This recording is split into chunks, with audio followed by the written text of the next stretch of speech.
Son Éminence, Papa Simon Kimbangu.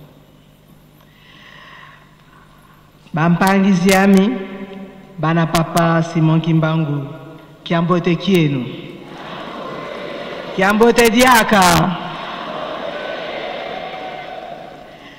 Je voudrais tout d'abord rendre grâce à Dieu, maître des temps et des circonstances, qui a permis à ce que je foule mes pieds pour la première fois dans la cité sainte de Nkamba depuis ma nomination comme Première ministre, et ce, après 2 rendez-vous manqués.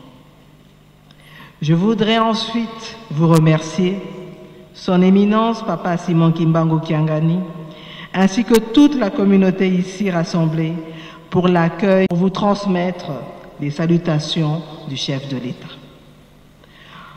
Pour porter son choix sur une fille née Congo, l'inspiration du chef de l'État ne pouvait venir que de Dieu.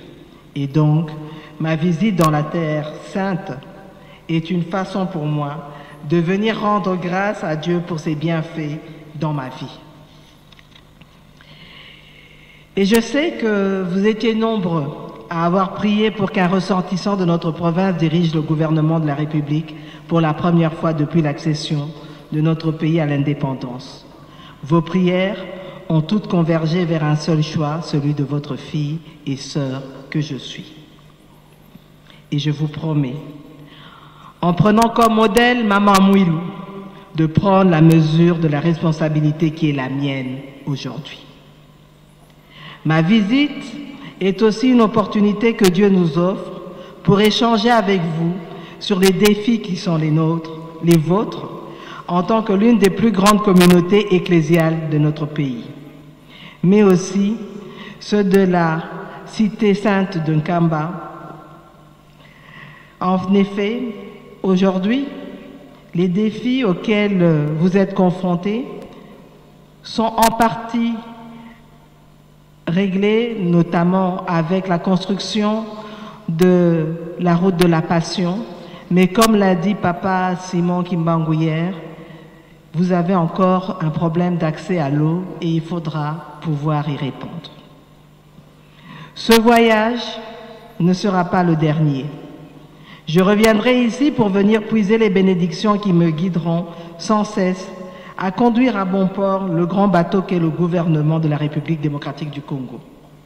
Tout ce que je vous demande, c'est de prier sans cesse pour moi afin que Dieu guide mes pas à jamais. C'est de garder dans vos prières tous les dirigeants de notre pays et en particulier le premier d'entre nous, j'ai cité, Son Excellence M. Félix-Antoine Tshisekedi Tshilombo, chef de l'État, qui vous demande de ne jamais cesser de prier pour notre pays et pour nos vaillants militaires, nos vaillants soldats, les forces armées de la République démocratique du Congo, qui défendent la patrie contre nos ennemis. Je voudrais aussi vous demander une chose.